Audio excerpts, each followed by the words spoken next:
এঁচোড় রান্না করব বন্ধুরা। দেখো কড়াতে জিরে, শুকনো লঙ্কা, তেজপাতা ফোড়ন দিয়ে দিয়েছি। এদিকে আলু পেঁয়াজটা ভেজে নিয়েছি, ভালো করে ভাজা হয়ে গেছে। একটা টমেটো কেটে দিয়ে দিয়েছি। এদিকে পেঁয়াজ, আদা, রসুনের একটু পেস্ট দিয়ে দিয়েছি।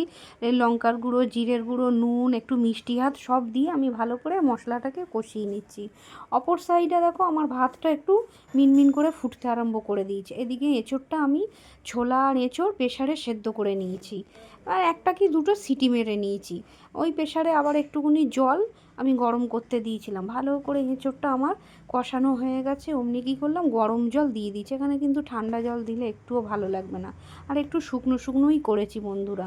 তার মধ্যে আবার কী করলাম, একটু ঘি দিয়ে দিয়েছি, আর গরম মশলা তো আগেই দিয়েছি। এই এঁচোড়টা তুমি চিংড়ি মাছ দিয়ে, ছোলা দিয়ে, ঘি, গরম মশলা দিয়ে রান্না করলে খেতে কিন্তু সেই দারুণ লাগবে খেতে। আর এখন যেমন সিজনের এঁচোড়, তার মধ্যে অপর সাইডে দেখো একটু কাতলা মাছ নিয়ে নিয়েছি, সেটা ভাজা করে নিলাম।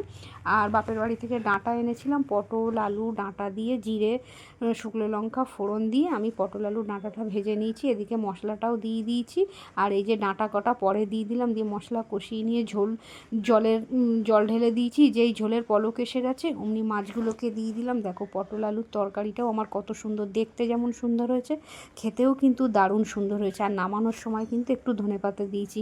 আর একটা কথা বন্ধুরা, আমার ভিডিওটা ভালো লাগলে তোমরা লাইক করো, কমেন্ট করো, আর একটু নন ফলোয়ারদের কাছে শেয়ার করে দাও বন্ধুরা, এটাই আমার অনুরোধ।